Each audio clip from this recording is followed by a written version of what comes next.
On this Sunday night, promises passed over. The consensus across party lines. Waiting and waiting and waiting for some significant response from the federal government, and it, quite frankly, has been absent. As premiers collectively renew a plea to the PM for more health care funding. Heartbreak and horror in Saskatchewan as the body of a missing 5-year-old boy is found.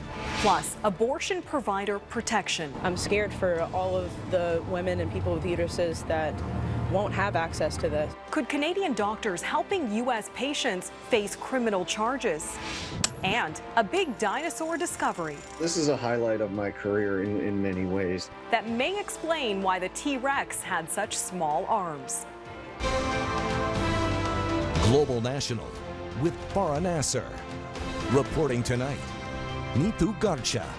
Good evening and thanks for joining us. The country's premiers open up 2 days of meetings tomorrow in Victoria. While each leader will arrive with their own set of priorities, they're united on one thing: forcing Prime Minister Justin Trudeau to live up to what they say is a promise he made to seriously address their long-standing demand for a boost to federal health care funding.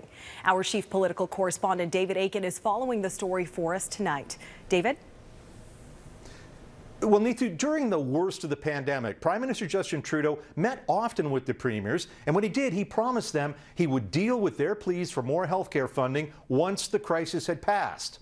The premiers now say that promise has been all but ignored. And I've been waiting and waiting and waiting for some significant response from the federal government, and it, quite frankly, has been absent. We just keep getting brushed off. I find it amazing because this is, I think, after inflation, the country's top priority. The provinces are hugely stretched. The Trudeau government argues it is increasing health transfers to the provinces every year, according to the formula established by the Harper government. Federal transfers increase at a minimum rate of 3% plus inflation annually. The premiers argue that formula does not work in an era when the population is not only getting older, but living longer. We need to go beyond inflation plus 3% or some sterile fiscal arrangement. We need to understand the needs going forward. The premiers will begin their meetings as a growing number of hospital administrators have recently been forced to close emergency rooms or cut back on service. Last month, at the main children's hospital in Ottawa, the average emergency room wait time surpassed 3.5 hours. We need a strategy for making sure that Canada has the health professionals this year and in all the years going forward to be able to address the demands that we face. Meanwhile, the survival of Trudeau's minority government hinges on keeping the support of Jagmeet Singh's NDP, and that support is contingent on the Liberals setting up a national dental care plan and a national pharmacare plan. Neither can proceed without the premiers. But before we get to that point, we have to deal with these basic principles. The issue is ICU beds, and doctors and nurses, critical care, acute care, and long-term care. These are the priorities of, I think, pretty much all of the provinces. Mental health. Now, this united front by the premiers crosses all party lines, be it a New Democrat like Horgan, a Conservative like Kenny, or the country's only Liberal premier right now, Newfoundland and Labrador's Andrew Furey. They are all insistent the federal government must provide more funding for health care. David Akin reporting tonight. Thanks, David. Minister of Natural Resources Jonathan Wilkinson says Canada has agreed to return a sanctioned Russian natural gas turbine at the request of German officials. Ottawa says it's issuing what it calls a time-limited and revocable permit to facilitate its return to help ensure the continued flow of natural gas to Europe. The turbine from the Nord Stream 1 pipeline was sent to Montreal for repairs by Russia's Gazprom, but became stranded due to sanctions over the invasion of Ukraine. Germany said its return before winter is crucial, but Ukrainian officials have called the move a dangerous precedent. Russia is ramping up its assault in Ukraine's east, not only on government targets, but civilian infrastructure, killing at least 15 people after Russian rockets hit a 5-story apartment block in the Donetsk region.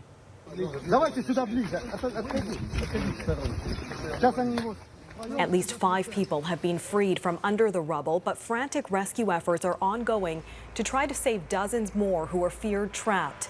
Russia's defense ministry says its forces also struck Ukrainian hangars in the Donetsk region that were storing U.S.-made artillery. As Russia's military seizes control over much of eastern Ukraine, the question is, what is Russia's ultimate goal? Would Russia be willing to stop fighting if the Kremlin can claim victory in the Donbas? Either way, would Ukraine accept a ceasefire with Russia still occupying that region?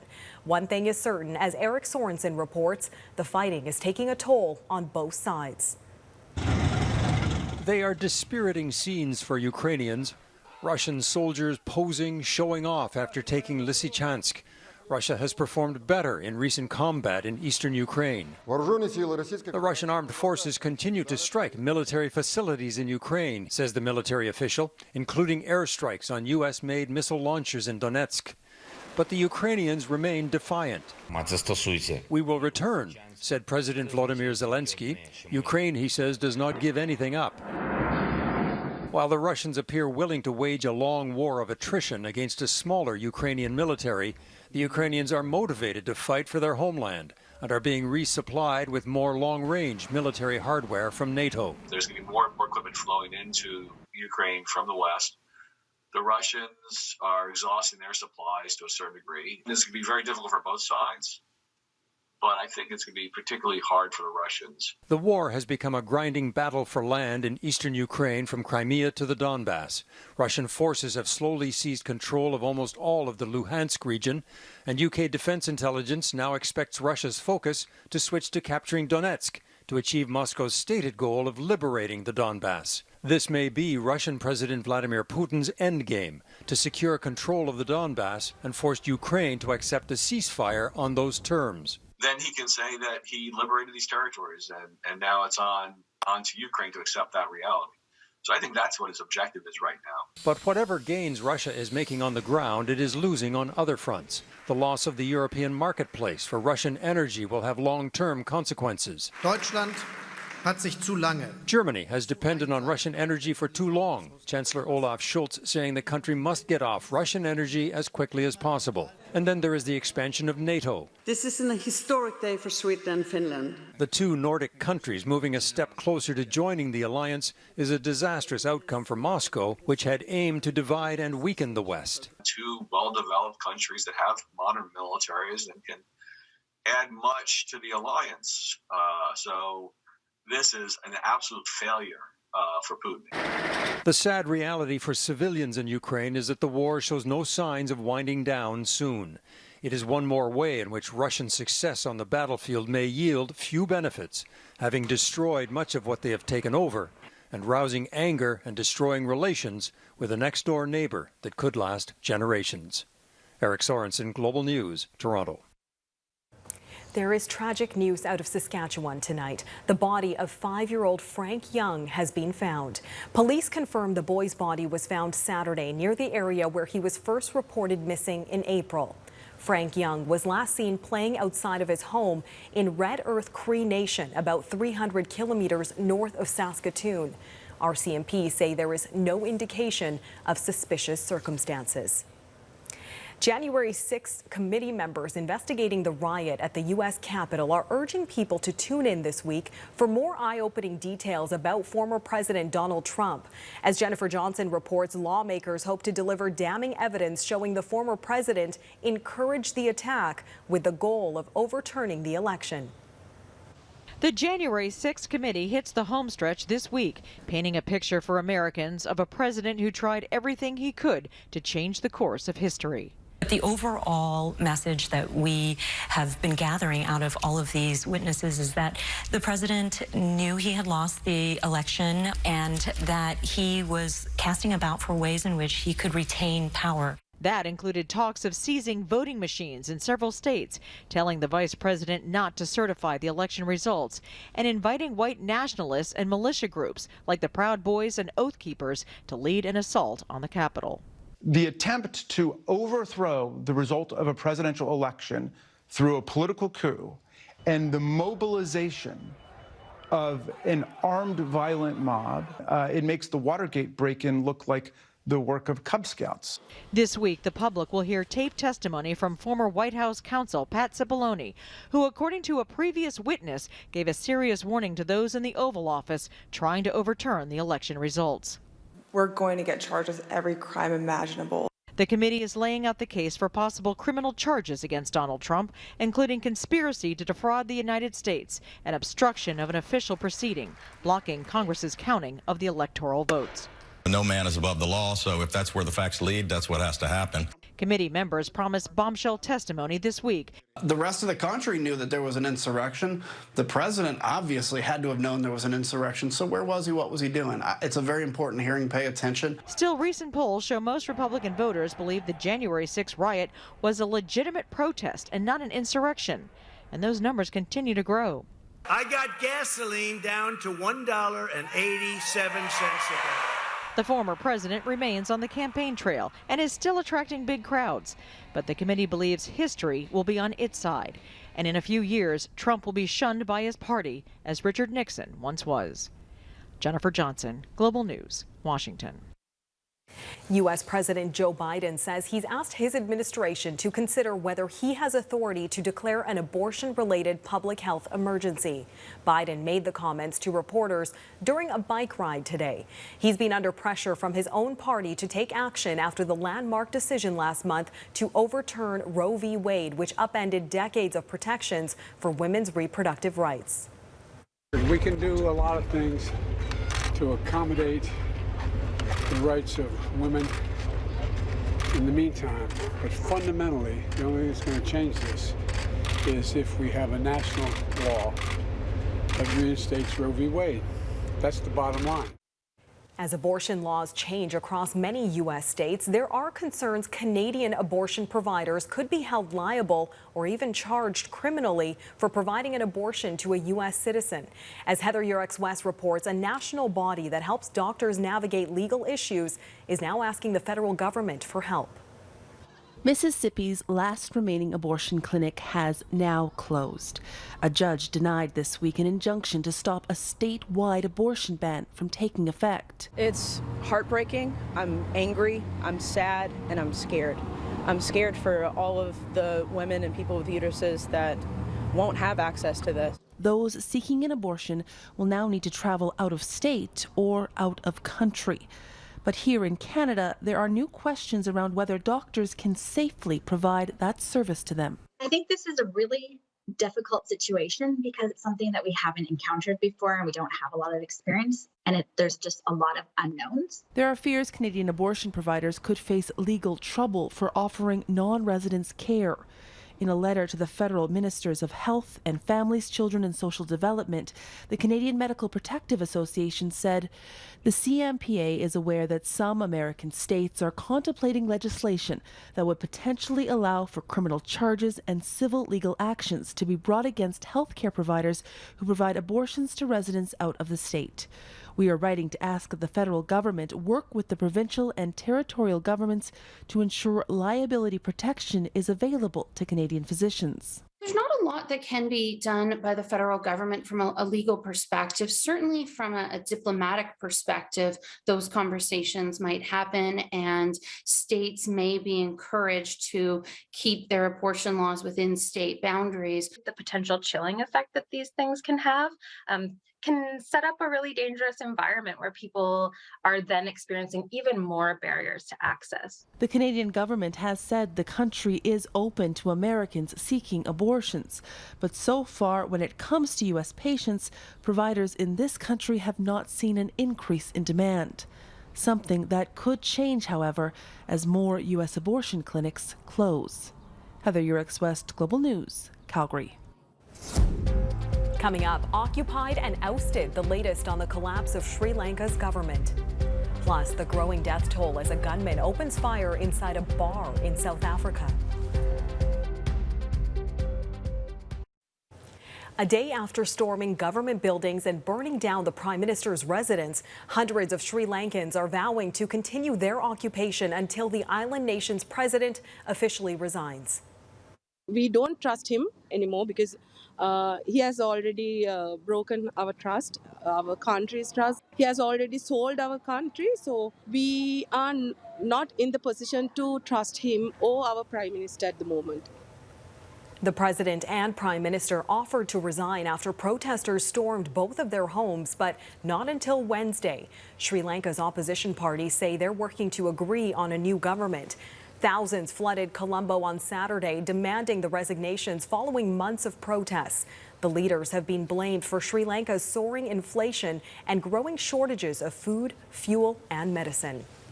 Today, citizens of Japan voted in the shadows of the assassination of the country's former Prime Minister Shinzo Abe. Abe, a key figure in Japan's Liberal Democratic Party, was gunned down Friday in the western city of Nara during a campaign speech in support of a local candidate. Japan's ruling party, led by Prime Minister Fumio Kishida, an Abe protege, is projected to win the upper house election. The latest exit polls show the Conservative coalition is poised to take between 69 and 83 of 125 seats, which would increase the government's majority in the upper house. In South Africa, 15 people are dead and several more injured after gunmen opened fire at a bar near Johannesburg. The suspects stormed the busy tavern just after midnight, armed with automatic rifles and handguns. Police say the victims were shot at random while they were drinking. The gunmen fled the scene and no arrests have been made. The shooting comes 2 weeks after 21 teenagers were found dead in another South African bar. The cause of those deaths is still unknown.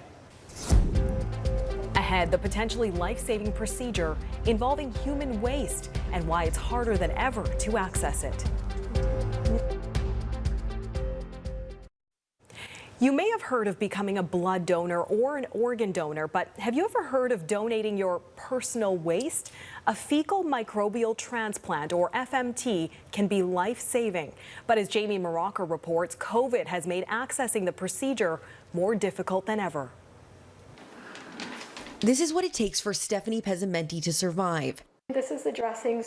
The 38-year-old, diagnosed with a host of chronic illnesses, is bound to a central IV line because of digestive tract paralysis. Basically, my whole home has become a medical setup. I have medical supplies, IV poles, and this all came about after my first C. diff infection. The digestive system is home to thousands of good bacteria, but there are cases where the bad, like Clostridioides difficile, commonly known as C. difficile, can take over. In 20 to 60% of C. difficile patients, like in Stephanie's case, the infection keeps coming back despite antibiotics. In about 5% of the time, the infection can become very, very severe to the point where, yes, their bowel is so inflamed, it sort of starts to get distended. Gastroenterologist Dr. Dina Cow says the best option is a fecal microbial transplantation, or FMT, taking stool from a healthy donor and placing it in an infected patient, often via colonoscopy, to help restore good bacteria. But when the pandemic hit, those procedures were put on hold. Health Canada, as well as the FDA, they also issued a warning about sort of how COVID could potentially be transmitted through transplant. Screening has mitigated the risk, but a lack of donors and backlogs have set appointments way behind. Cow and her colleagues have joined a growing number of researchers working on new poop pills, freeze-drying and encapsulating stool so patients can be treated at home. In London, Ontario, St. Joseph's Hospital became the first clinic in that province to offer the capsules. Okay. Stephanie says she can't even get in for a consult until the fall. I don't want to die. And it's sad that we know that this could work and I can't access it. Stephanie's condition worsened over the weekend. She's back in hospital, a situation she's all too familiar with. She says she's suffering from a perforated bowel, a rare life-threatening complication of C. difficile, and one that will require urgent surgery. Jamie Maracher, Global News, Toronto. Next, what these fossils found in Argentina reveal about how predatory dinosaurs evolved. A team in Argentina has discovered a new dinosaur species. As Mike Armstrong explains, the Meraxes gigas was similar to the Tyrannosaurus rex, but predated it by about 20 million years. When dinosaurs roamed this land, it looked very different. Hot and humid, not dry and hard. In fact, very hard. Well, these images are from paleontologists 10 years ago discovering something from about 90 million years ago. We are thinking that maybe this animal died and was dried and partially crushed. Femur, no? The team has been back to the site 4 times over the last decade, digging through hard sandstone. This week, they published their findings. Not only did they discover one of the most complete skulls of a large meat-eating dinosaur ever, but it turned out to be a species that has never been found before. Oh, this is a highlight of my career in many ways. Peter Makovicki is one of the leaders of what was an international team. It actually included a Canadian paleontologist as well. It was the team that got to pick the new dinosaur's name. They went with Meraxes gigas. Meraxes was a dragon in a Game of Thrones book, and a member of the team is a fan. We bandied about several other possible names. This one had sort of the best ring to it, I would say. Kind of rolls off the tongue.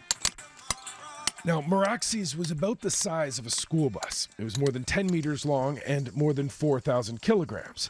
But one thing that makes the discovery particularly important is what it says about evolution. Meraxes evolved completely separately from other big-headed and small-armed dinosaurs. The Tyrannosaurus rex, for example, didn't come around for about 20 million more years. But they both somehow evolved in the same way. Their arms got smaller as their heads grew bigger and more important for hunting.